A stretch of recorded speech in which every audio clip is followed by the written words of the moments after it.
The Columbia Broadcasting System and its affiliated stations present Orson Welles and the Mercury Theatre on the air in The War of the Worlds by H.G. Wells.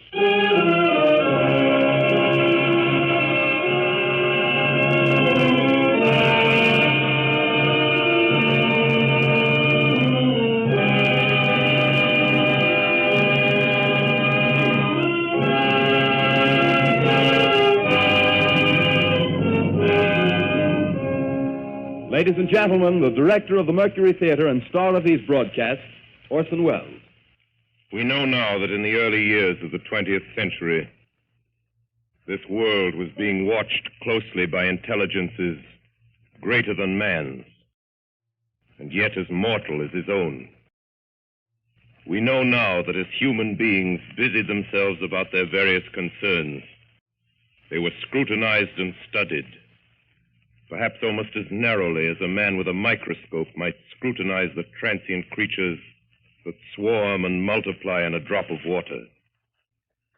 With infinite complacence, people went to and fro over the earth about their little affairs, serene in the assurance of their dominion over this small, spinning fragment of solar driftwood, which by chance or design, man has inherited out of the dark mystery of time and space.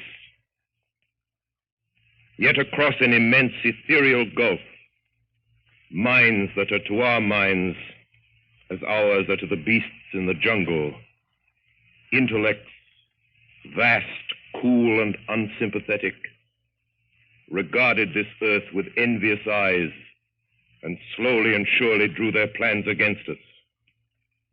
And in the 39th year of the 20th century came the Great Disillusionment. It was near the end of October.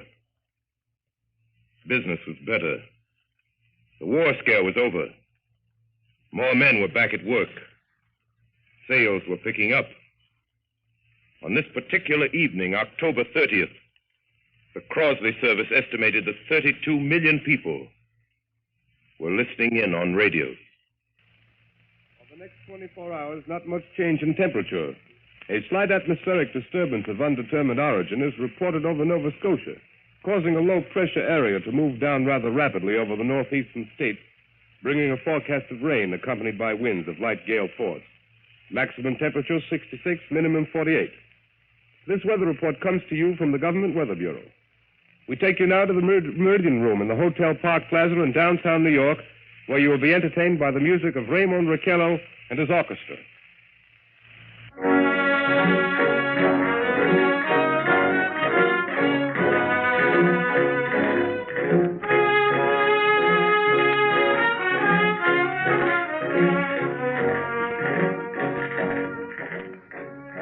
Good evening, ladies and gentlemen. From the Meridian Room in the Park Plaza Hotel in New York City, we bring you the music of Raymond Raquello and his orchestra. With a touch of the Spanish, Raymond Raquello leads off with La Comparsita.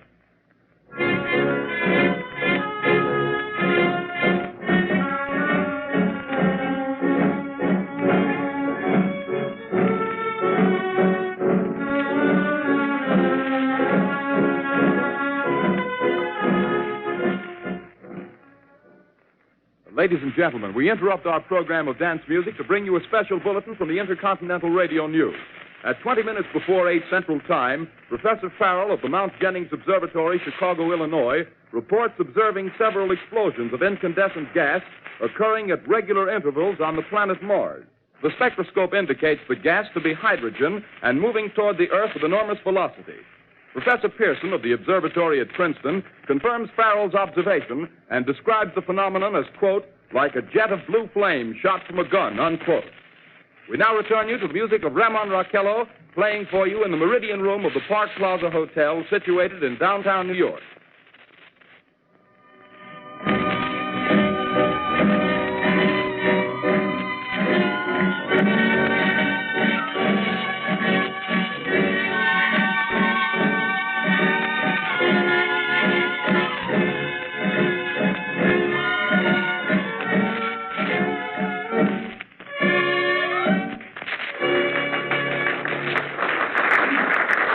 And now a tune that never loses favor, the ever-popular Stardust, Raymond Raquello and his orchestra.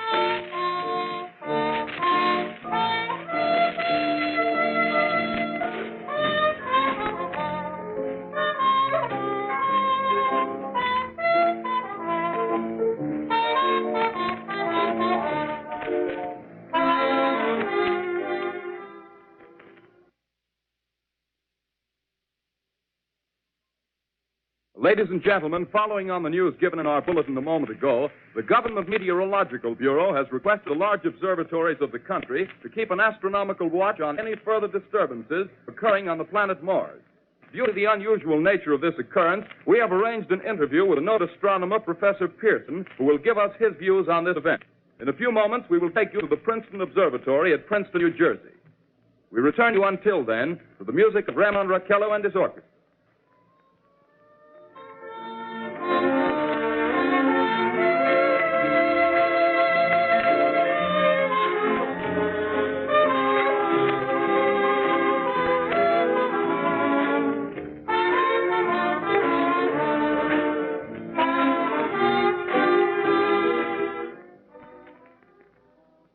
We are ready now to take you to the Princeton Observatory at Princeton, where Carl Phillips, our commentator, will interview Professor Richard Pearson, famous astronomer. We take you now to Princeton, New Jersey. Good evening, ladies and gentlemen. This is Carl Phillips speaking to you from the observatory at Princeton. I'm standing in a large semicircular room, pitch black except for an oblong split in the ceiling. Through this opening, I can see a sprinkling of stars that cast a kind of frosty glow over the intricate mechanism of the huge telescope. The ticking sound you hear is the vibration of the clockwork.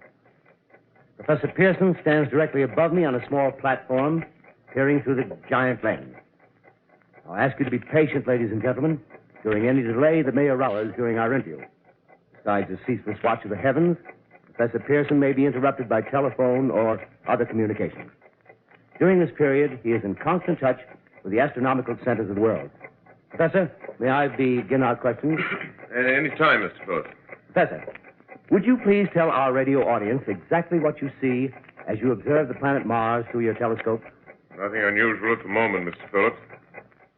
A red disk swimming in a blue sea. Transverse stripes across the disk. Quite distinct now because Mars happens to be at the point nearest the Earth, in opposition, as we call it. In your opinion, what do these transverse stripes signify, Professor Pearson? Not canals, I can assure you, Mr. Phillips. Although that's the popular conjecture of those who imagine Mars to be inhabited. From a scientific viewpoint, the stripes are merely the result of atmospheric conditions peculiar to the planet. Then you're quite convinced, as a scientist, that living intelligence as we know it does not exist on Mars? I'd say the chances against it are 1,000 to 1. And yet, how do you account for these gas eruptions occurring on the surface of the planet at regular intervals? Phillips, I cannot account for it. By the way, Professor, for the benefit of our listeners, how far is Mars from the Earth? Approximately 40 million miles. Well, that seems a safe enough distance. Just a moment, ladies and gentlemen. Someone has just handed Professor Pearson a message. While he reads it, let me remind you that we are speaking to you from the observatory in Princeton, New Jersey, where we are interviewing the world-famous astronomer, Professor Pearson. One moment, please. Professor Pearson has passed me a message which he has just received. Professor, may I read the message to the listening audience? Certainly, Mr. Phillips. Ladies and gentlemen, I shall read you a wire addressed to Professor Pearson from Dr. Gray of the Natural History Museum, New York. Quote, 9:15 p.m. Eastern Standard Time. Seismograph registered shock of almost earthquake intensity occurring within a radius of 20 miles of Princeton. Please investigate. Signed, Lloyd Gray, Chief of Astronomical Division. Unquote. Professor Pearson, could this occurrence possibly have something to do with the disturbances observed on the planet Mars? Hardly, Mr. Phillips. This is probably a meteorite of unusual size, and its arrival at this particular time is merely a coincidence. However, we shall conduct a search as soon as daylight permits. Thank you, Professor. Ladies and gentlemen, for the past 10 minutes, we've been speaking to you from the observatory at Princeton, bringing you a special interview with Professor Pearson, noted astronomer. This is Carl Phillips speaking. We are returning you now to our New York studio.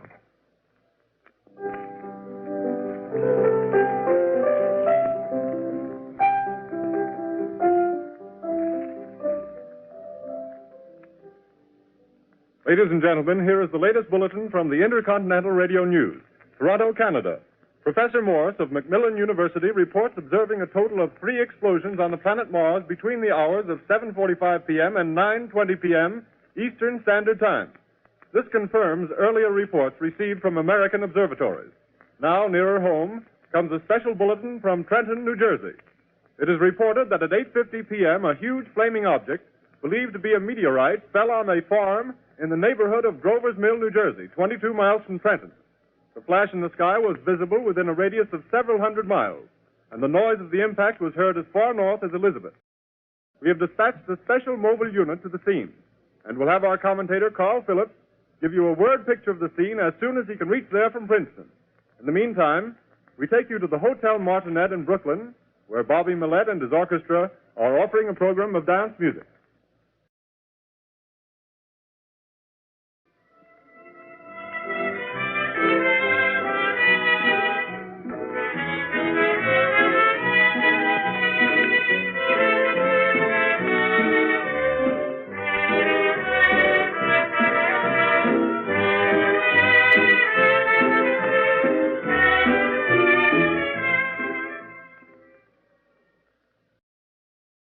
We take you now to Grover's Mill, New Jersey.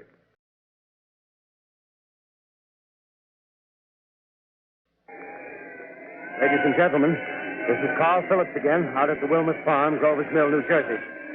Professor Pearson and myself made the 11 miles from Princeton in 10 minutes.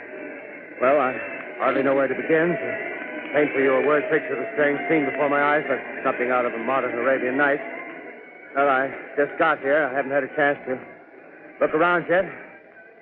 I guess that's it. Yes, I guess that's the thing directly in front of me. Half buried in a vast pit. Must have struck with terrific force. The ground is covered with splinters of a tree. It must have struck on its way down. But I can see the object itself doesn't look very much like a meteor. At least not the meteors I've seen. It looks more like a huge cylinder. Has a diameter of, what would you say, Professor Pearson? What's that? What would you say, what's the diameter of this? About 30 yards. About 30 yards. The metal on the sheath is, well, I've never seen anything like it. The color is sort of yellowish white. It's curious. Spectators now are pressing close to the object in spite of the efforts of the police to keep them back. Getting in front of my line of vision. Would you mind standing one side, please? While the police are pushing the crowd back. Here's Mr. Wilmot, owner of the farm here. He may have some interesting facts to add. Mr. Wilmot, would you please tell the radio audience as much as you remember of this rather unusual visitor that dropped in your backyard? A step closer, please. Ladies and gentlemen, this is Mr. Wilmot. Well, I was listening to the radio. Closer and louder, please. Pardon me? Louder, please, closer. Yes. I was listening to the radio and kind of drowsing. That professor fellow was talking about Mars, so I was half chosen and half... Yes, Mr. Wilmot, and then what happened? Well, as I was saying, I was listening to the radio, kind of halfway. Yes, Mr. Wilmot, and then you saw something. Well, not first off. I heard something. And what did you hear? A hissing sound like this. Kind of like a 4th of July rocket. Yes, then what? I turned my head out the window and would have sworn I was asleep and dreaming. Yes? I seen a kind of greenish streak and then zingo. Something smacked the ground, knocked me clear out of my chair. Well, were you frightened, Mr. Wilmot? Well, I ain't quite sure. I reckon I was kind of riled. Well, thank you, Mr. Wilmot. Thank you very much. Yeah, you want me to tell No, that's some quite more? all right. That's plenty. Ladies and gentlemen, you've just heard Mr. Wilmot, owner of the farm where this thing has fallen. I wish I could convey the atmosphere, the background of this fantastic scene. Hundreds of cars are parked in a field in back of us, and the police are trying to rope off the roadway leading into the farm, but it's no use. They're breaking right through. Cars' headlights throw an enormous spotlight on the pit where the object's half buried. Now, some of the more daring souls now are venturing near the edge. Their silhouettes stand out against the metal sheen. One man wants to touch the thing. He's having an argument with the policeman. Now, the policeman wins. Now, ladies and gentlemen, there's something I haven't mentioned in all this excitement, but it's becoming more distinct. Perhaps you've caught it already on your radio. Listen, please. Do you hear it? It's a curious humming sound that seems to come from inside the object. I'll move the microphone nearer. Here. Now, we're not more than 25 feet away. Can you hear it now? Professor Pearson. Yes, Mr. Brooks. Can you tell us the meaning of that scraping noise inside the thing? Possibly the unequal cooling of its surface. I say, do you still think it's a meteor, Professor? I don't know what to think. The metal casing is definitely extraterrestrial. Not found on this Earth. Friction with the Earth's atmosphere usually tears holes in a meteorite. This thing is smooth and You can see its cylindrical Just a minute. shape. Something's happening. Ladies and gentlemen, this is terrific. This end of the thing is beginning to flake off. The top is beginning to rotate like a screw, and the thing must be hollow. Move it! Keep back there! Keep back there! Keep those men back! Keep back there! Keep those idiots back! Take off! The top's loose! Look out there! Stand back! Ladies and gentlemen, this is the most terrifying thing I've ever witnessed. Wait a minute. Someone's calling someone or something. I can see peering out of that black hole two luminous discs. The eyes, it might be a face, might be almost but heavens, something wriggling out of the shadow like a gray snake. Now it's another one, and another one, and another one. They look like tentacles to me. Oh, yeah, I can see the thing's body. Now it's large as a bear. It glistens like wet leather, but that face, ladies and gentlemen, it's indescribable. I can hardly force myself to keep looking at it. It's so awful. The eyes are black, and they gleam like a serpent. The mouth is a kind of V-shape with saliva dripping from its rimless lips that seem to quiver and pulsate, and the monster or whatever it is can hardly move. It seems weighed down by possibly gravity or something. The thing's rising up now, and the crowd falls back. They've seen plenty. The most extraordinary experience, ladies and gentlemen. I can't find words. Well, I'll pull this microphone with me as I talk. I'll have to stop the description until I can take a new position. Hold on, will you, please? I'll be right back in a minute.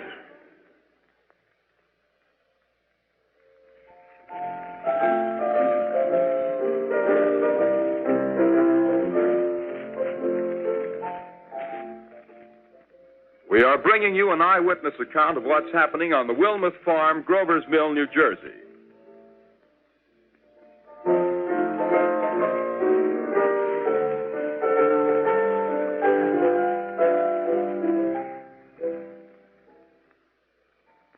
We now return you to Carl Phillips at Grover's Mill.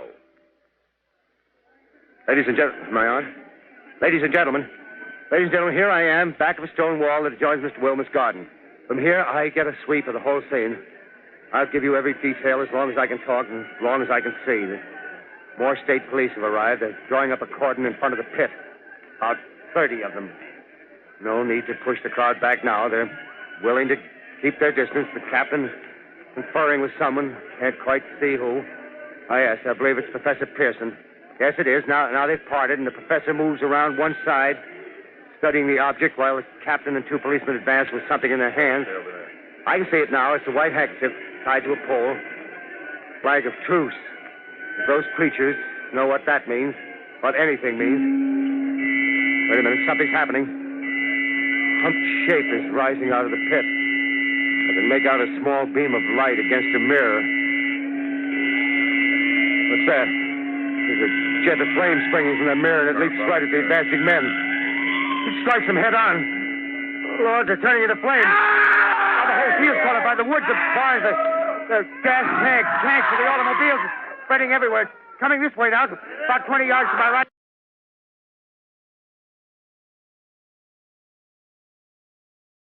Ladies and gentlemen, due to circumstances beyond our control, we are unable to continue the broadcast from Grover's Mill. Evidently, there's some difficulty with our field transmission. However, we will return to that point at the earliest opportunity. In the meantime, we have a late bulletin from San Diego, California. Professor Indelkoffer, speaking at a dinner of the California Astronomical Society, expressed the opinion that the explosions on Mars are undoubtedly nothing more than severe volcanic disturbances on the surface of the planet. We continue now with our piano interlude.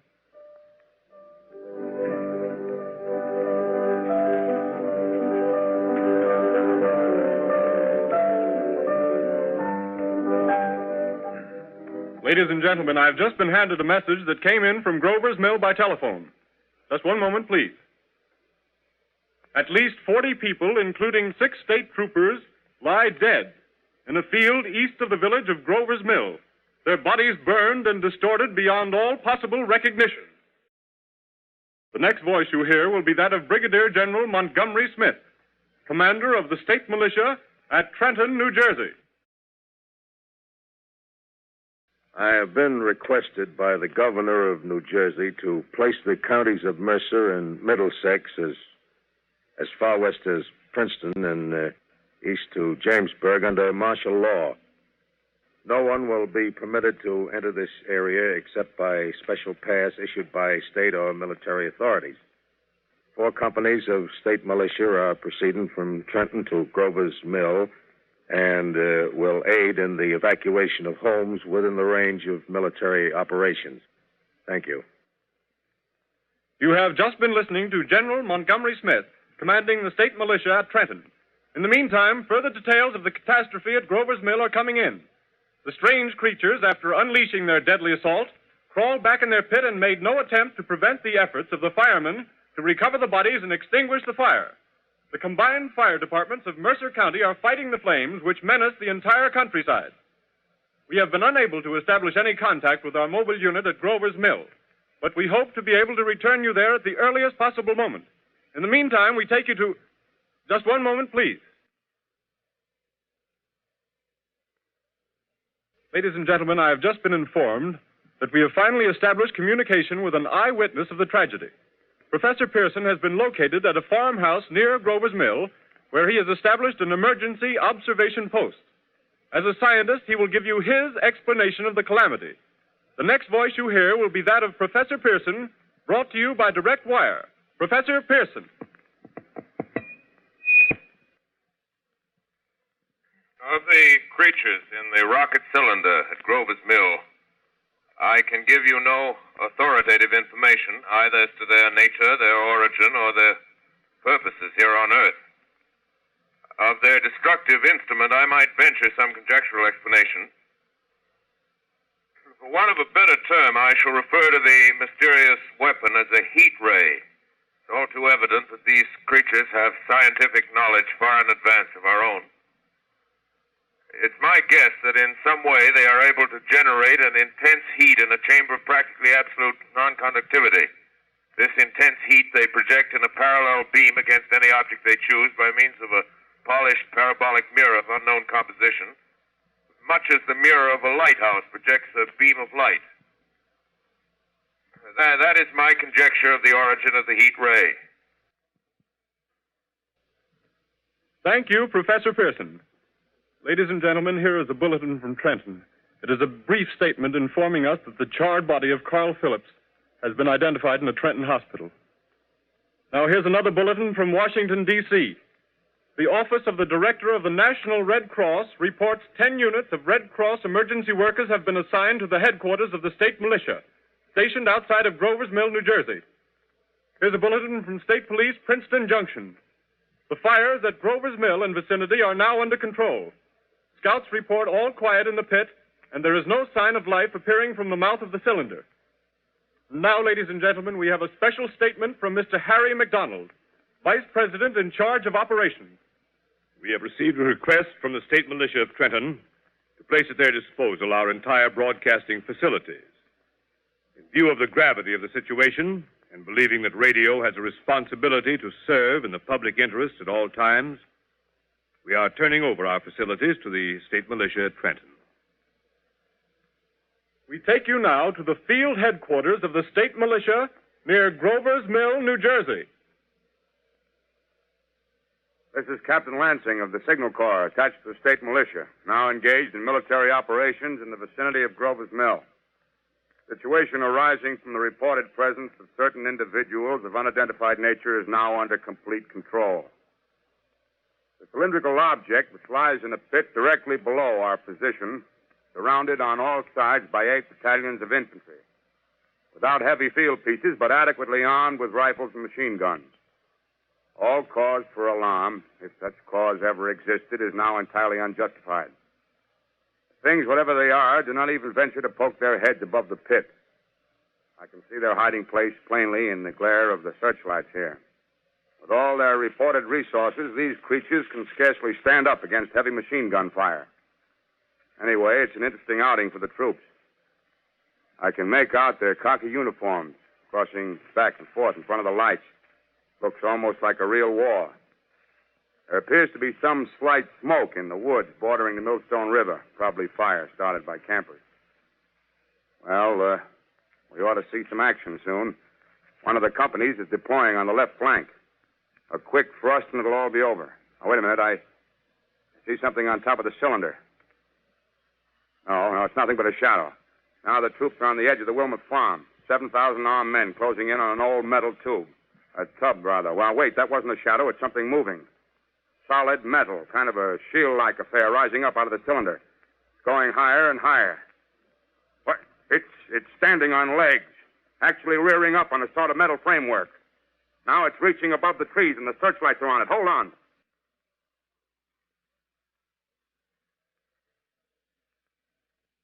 Ladies and gentlemen, I have a grave announcement to make.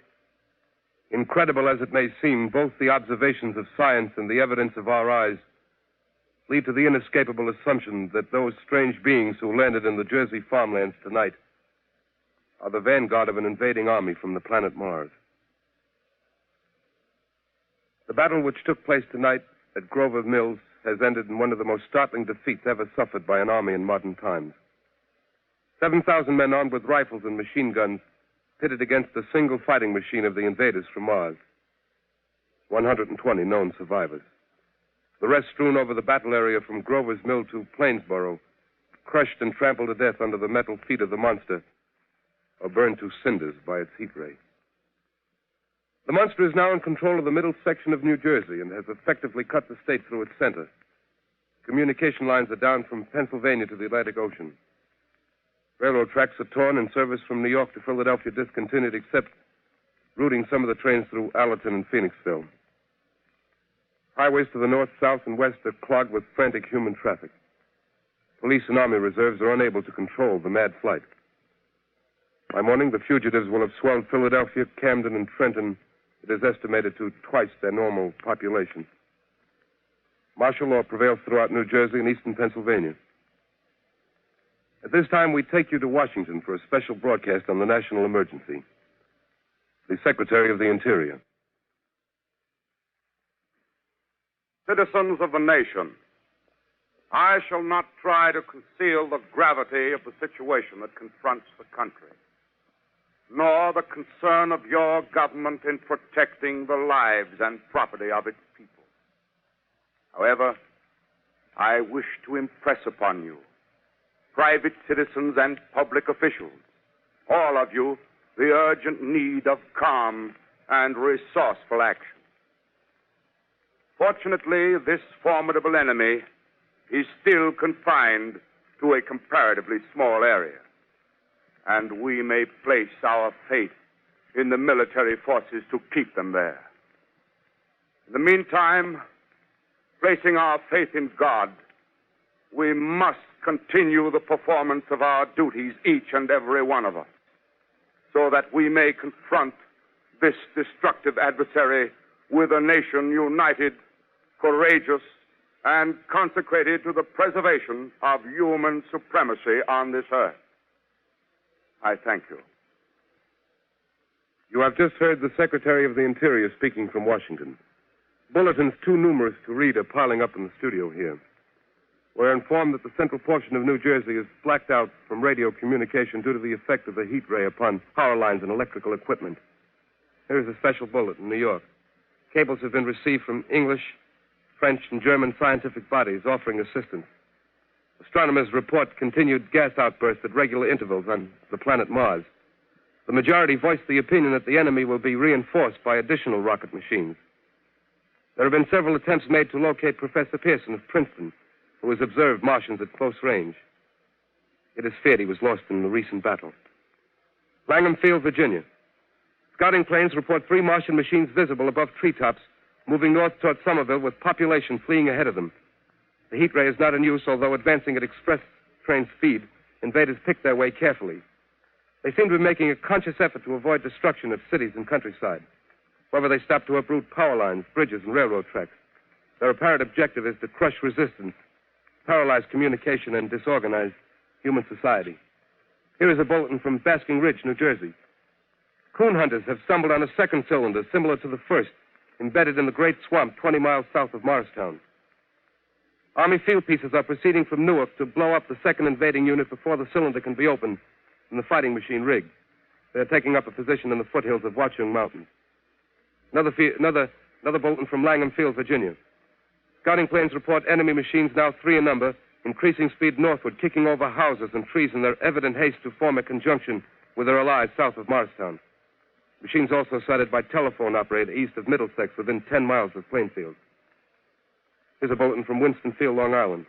A fleet of Army bombers carrying heavy explosive flying north in pursuit of enemy. Scouting planes act as guides. They keep the speeding enemy in sight. Just a moment, please, ladies and gentlemen. We've run special wires to the artillery line and adjacent villages to give you direct reports from the zone of the advancing enemy. First, we take you to the battery of the 22nd Field Artillery, located in the Watchung Mountains. Range 32 meters. 32 meters. Projection 39 degrees. 39 degrees. Fire.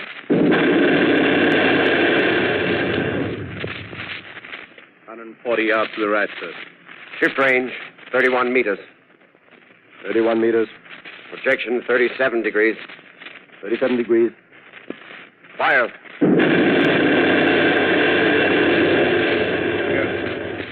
Hit, sir. Got the tripod of one of them. They're stopped. The others are trying to repair it. Quick, get the range. Shift 30 meters. 30 meters. Projection 27 degrees. 27 degrees. Fire.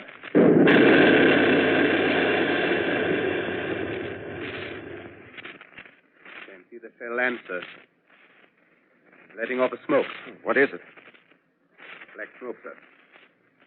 Moving this way. Lying close to the ground. Moving fast. Put on gas mask. Get ready to fire. Shift to 24 meters. 24 meters. Projection 24 degrees. 24 degrees. Fire.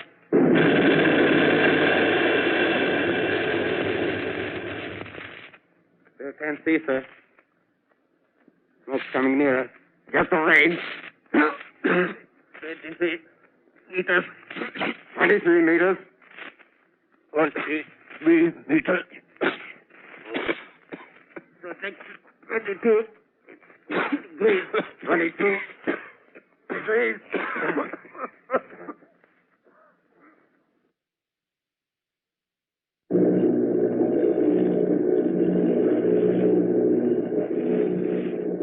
Army bombing plane B-843 off Bayonne, New Jersey. Lieutenant Vogt, commanding 8 bombers, reporting to Commander Fairfax, Langham Field.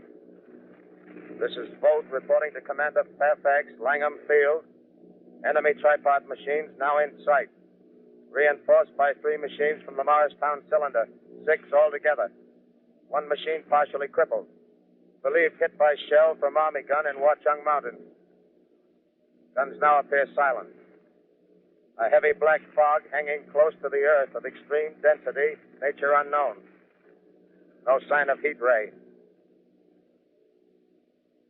Enemy now turns east, crossing Passaic River into the Jersey marshes. Another straddles the Pulaski Skyway. Evident objective is New York City. They're pushing down a high-tension power station.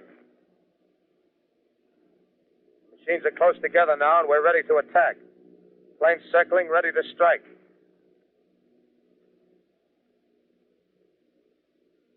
A 1,000 yards, and we'll be over the first.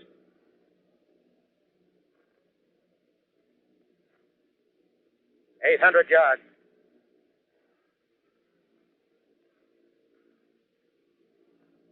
$600.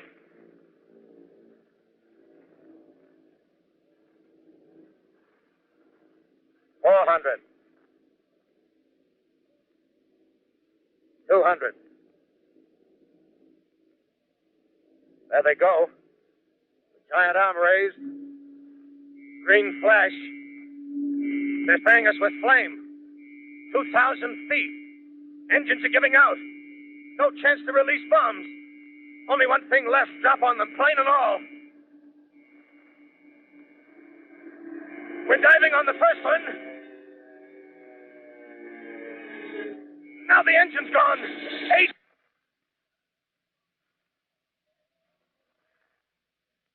This is Bayonne, New Jersey, calling Langham Field. This is Bayonne, New Jersey, calling Langham Field. Come in, please. Langham Field. Go ahead. 8 Army bombers in engagement with enemy tripod machines over Jersey Flats. Engines incapacitated by heat ray. All crashed.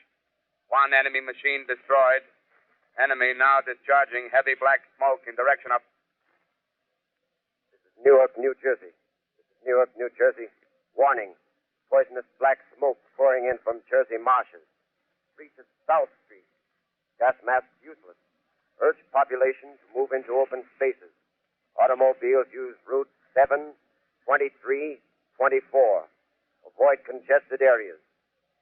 Smoke now spreading over Raymond Boulevard. 2X2L calling CQ, 2X2L calling CQ, 2X2L calling 8X3R. Come in, please. This is 8X3R coming back at 2X2L. How's reception? How's reception? K, please. Where are you, 8X3R? What's the matter? Where are you?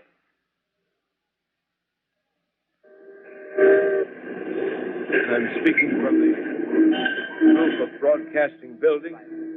I'm speaking from the roof of Broadcasting Building, New York City. The bells you hear are ringing to warn the people to evacuate the city as Martians approach. Estimated in the last 2 hours, 3 million people have moved out along the roads to the north. Hutchison River Parkway still kept open for motor traffic. Avoid bridges to Long Island, hopelessly jammed. All communication with Jersey Shore closed 10 minutes ago. No more defenses.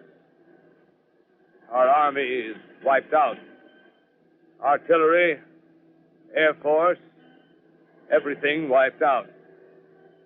This may be the last broadcast. We'll stay here to the end. People are holding service here below us in the cathedral. Now I look down the harbor, all manner of boats, overloaded with fleeing population pulling out from docks. Streets are all jammed. Noise in crowds like New Year's Eve in city. Wait a minute. The enemy's now in sight above the Palisades. Five great machines. First one is crossing the river. I can see it from here, wading the Hudson like a man wading through a brook. A bulletin is handed me. Martian cylinders are falling all over the country. One outside of Buffalo, one in Chicago, St. Louis. Seem to be timed and spaced. Now the first machine reaches the shore. He stands watching, looking over the city. Steel Cowlish head is even with the skyscrapers. He waits for the others. They rise like a line of new towers on the city's west side. Now they're lifting their metal hands. This is the end now. Smoke comes out, black smoke drifting over the city. People in the streets see it now. They're running toward the East River, thousands of them, dropping in like rats. Now the smoke's spreading faster. It's reached Times Square. People are trying to run away from it, but it's no use. They're falling like flies. Now the smoke's crossing 6th Avenue. 5th Avenue. 100 yards away. It's 50 feet.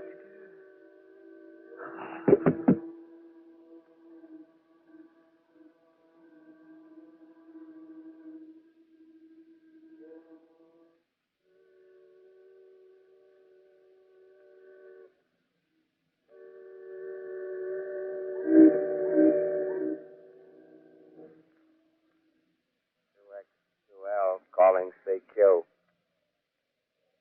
2X2L calling CQ.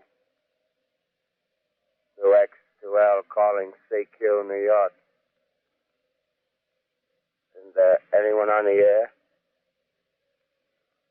Isn't there anyone on the air? Isn't there anyone? 2X, 2L.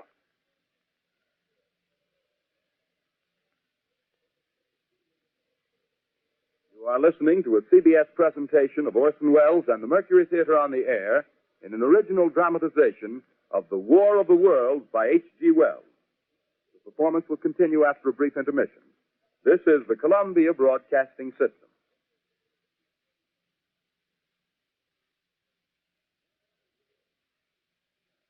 The War of the Worlds by H.G. Wells, starring Orson Welles and the Mercury Theatre on the Air.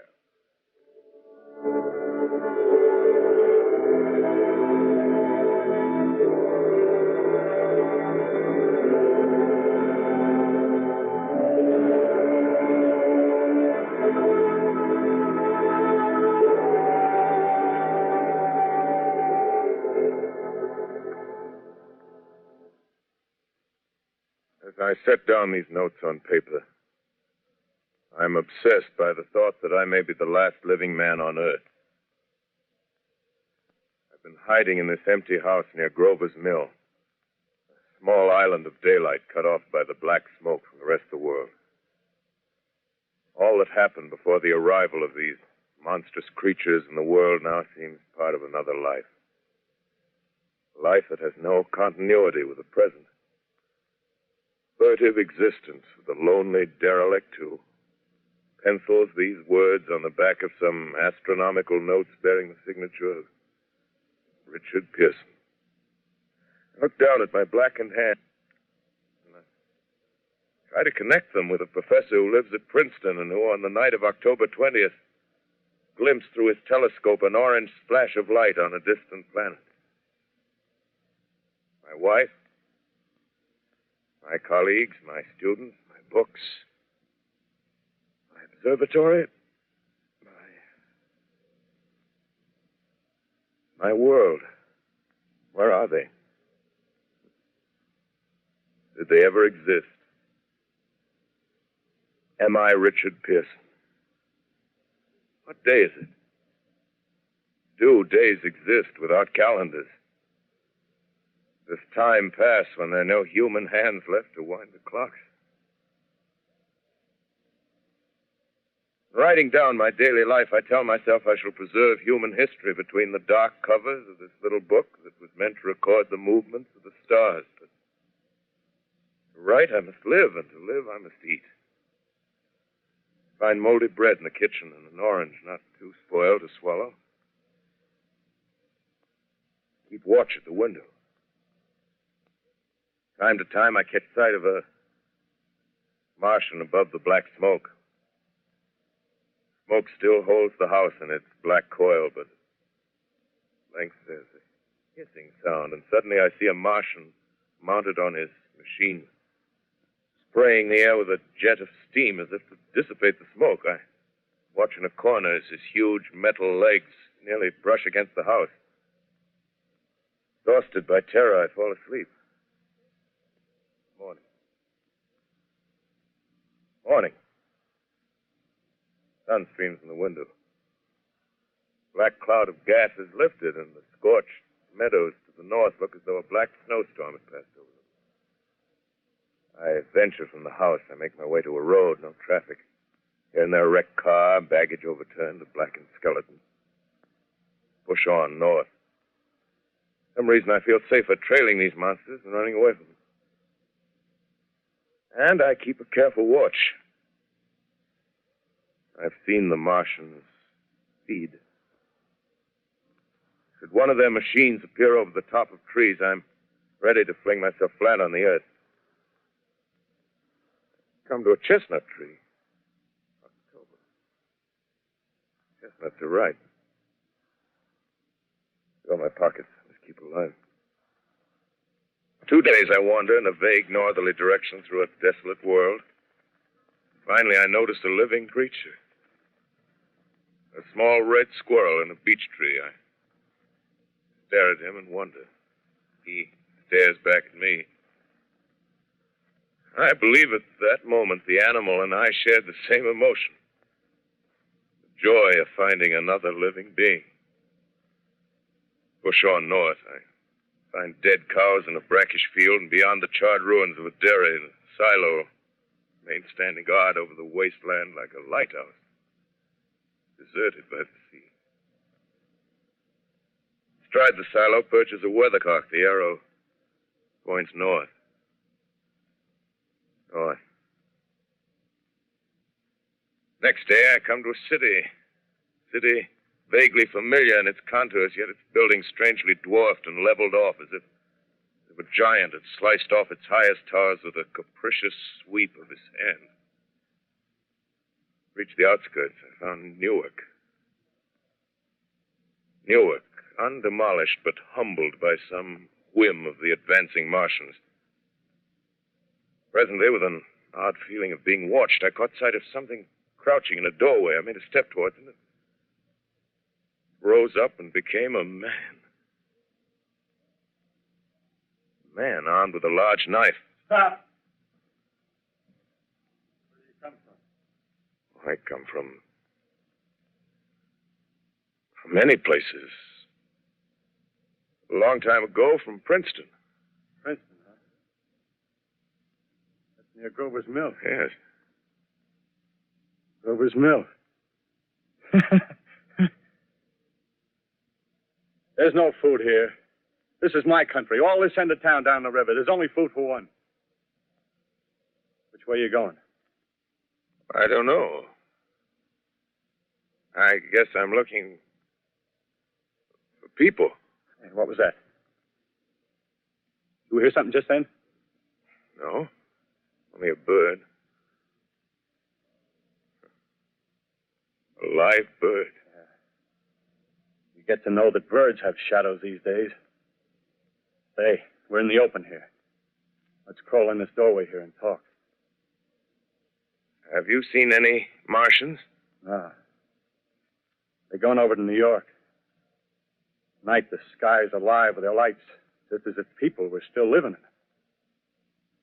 By daylight, you can't see them.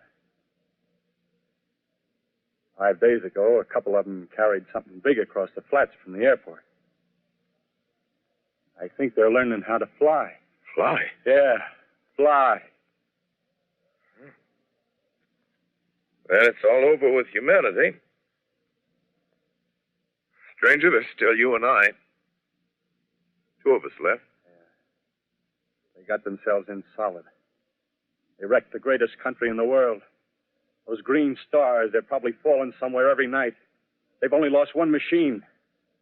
There isn't anything to do. We're done. We're licked. Where were you? You're in a uniform. Yeah, what's left of it. I was in the militia. National Guard. That's good. There wasn't any war. Any more than there's war between men and ants. Yes, but we're eatable ants. I found that out. What'll they do to us? I filled it all out. Right now, we're caught as we're wanted. The Martian only has to go a few miles to get a crowd on the run. But they won't keep on doing that. They'll begin catching us systematic, like keeping the best and storing us in cages and things. They haven't begun on us yet. Not begun? Not begun. All that's happened so far is because we don't have sense enough to keep quiet. Bothering them with guns and such stuff and losing our heads and rushing off in crowds. No. Instead of our rushing around blind, we got to fix ourselves up. Fix ourselves up according to the way things are now. Cities, nations, civilization, progress. Yes, but if that's so, what is there to live for? Well, there won't be any more concerts for 1,000,000 years or so and no nice little dinners at restaurants. If it's amusement you're after, I guess the game's up. What is there left? Life, that's what. I want to live. Yeah, and so do you. We're not going to be exterminated. And I don't mean to be caught either.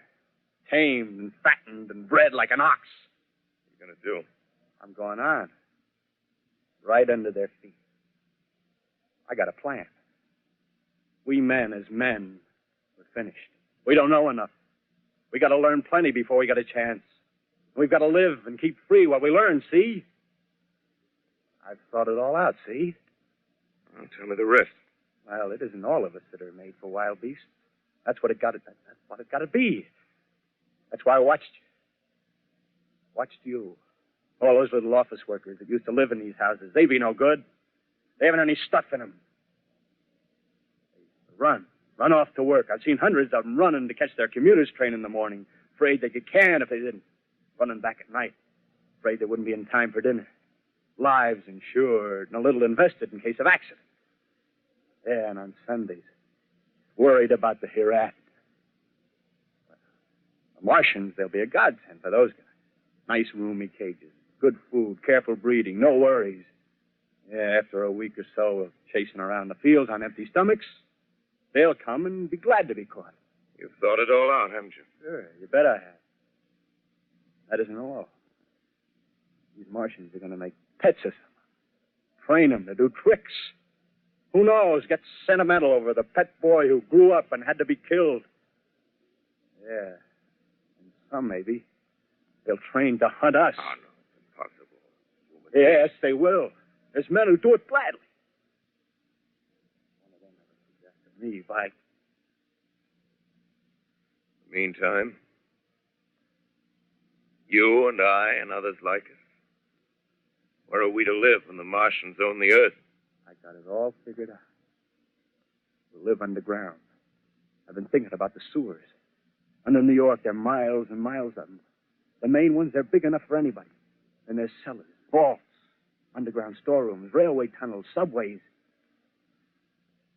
You begin to see, huh? We'll get a bunch of strong men together. No weakness. That rubbish, out. As you meant me to go. All right. Give you a chance, didn't I? Won't quarrel about that. Go on. Well, we got to make safe places for us to stay in, see? Get all the books we can. Science books. That's where men like you come in, see? We raid the museums. We'll even spy on the Martians. May not be so much we have to learn before... Just imagine this. 4 or 5 of their own fighting machines suddenly start off. Heat rays right and left. Not a Martian in them. Not a Martian in them, see? But men. Men who've learned the way how. May even be in our time. Gee. Imagine having one of them lovely things with a heat ray wide and free. We'd turn it on Martians. We'd turn it on men. We'd bring everybody down on their knees. That's your plan. You, me, more. We'd own the world. I see. Hey, what's the matter? Where are you going? Not to your world. Bye, stranger. Well, after parting with the artilleryman, I came at last to the Holland Tunnel, entered that silent tube, anxious to know the fate of the great city on the other side of the Hudson. Cautiously, I came out of the tunnel and made my way up Canal Street. Reached 14th Street, and there again were black powder and several bodies and an evil, ominous smell from the gratings of the cellars of some of the houses. I wandered up through the 30s and 40s, stood alone on Times Square, caught sight of a lean dog running down 7th Avenue with a piece of dark brown meat in his jaws and a pack of starving mongrels at his heels. Made a wide circle around me as though he feared I might prove a fresh competitor. Walked up Broadway in the direction of that strange powder, past silent shop windows, displaying their mute wares to empty sidewalks. Past the Capitol Theater, silent, dark. Past a shooting gallery where a row of empty guns faced an arrested line of wooden ducks. Near Columbus Circle, I noticed models of 1939 motor cars in the showrooms facing empty streets. Over the top of the General Motors building, I watched a flock of black birds circling in the sky. Hurried on. Suddenly, I caught sight of the hood of a Martian machine, standing somewhere in Central Park, gleaming in the late afternoon sun. An insane idea. I rushed recklessly across Columbus Circle and into the park. I climbed a small hill above the pond at 60th Street, and from there I could see standing in a silent row along the mall 19 of those great metal titans, their cowls empty, their steel arms hanging listlessly by their sides. I looked in vain for the monsters that inhabit those machines. Suddenly, my eyes were attracted to the immense flock of black birds that hovered directly below me. They circled to the ground. And there before my eyes, stark and silent, lay the Martians with the hungry birds pecking and tearing brown shreds of flesh from their dead bodies. Later, when their bodies were examined in laboratories, it was found that they were killed by the putrefactive and disease bacteria against which their systems were unprepared. Slain, after all, man's defenses had failed by the humblest thing that God, His wisdom, has put upon this earth. Before the cylinder fell, there was a general persuasion that through all the deep of space, no life existed beyond the petty surface of our minute sphere. Now we see further. Dim and wonderful is the vision I've conjured up in my mind of life spreading slowly from this little seedbed of the solar system throughout the inanimate vastnesses of sidereal space. But a remote dream, maybe. Maybe that the destruction of the Martians is only a reprieve to them and not to us. The future ordained, perhaps. Strange it now seems to sit in my peaceful study at Princeton, writing down this last chapter of the record, begun at a deserted farm in Grover's Mill. Strange to watch children playing in the streets. Strange to see young people strolling on the green where the new spring grass heals the last black scars of a bruised earth. Strange to watch the sightseers enter the museum where the dissembled parts of a Martian machine are kept on public view. Strange when I recall the time when I first saw it. Bright and clean-cut, hard and silent under the dawn of that last great day.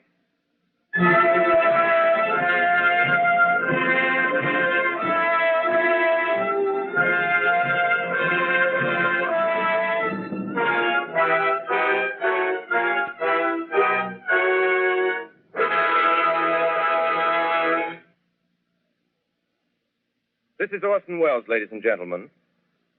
Out of character, to assure you that the War of the Worlds has no further significance than as the holiday offering it was intended to be. The Mercury Theatre's own radio version of dressing up in a sheet and jumping out of a bush and saying boo. Starting now, we couldn't soap all your windows and seal all your garden gates by tomorrow night, so we did the best next thing. We annihilated the world before your very ears and utterly destroyed the CBS. You will be relieved, I hope, to learn that we didn't mean it and that both institutions are still open for business. So goodbye, everybody, and remember, please, for the next day or so, the terrible lesson you learned tonight. That grinning, glowing, globular invader of your living room is an inhabitant of the pumpkin patch, and if your doorbell rings and nobody's there, that was no Martian. It's Halloween.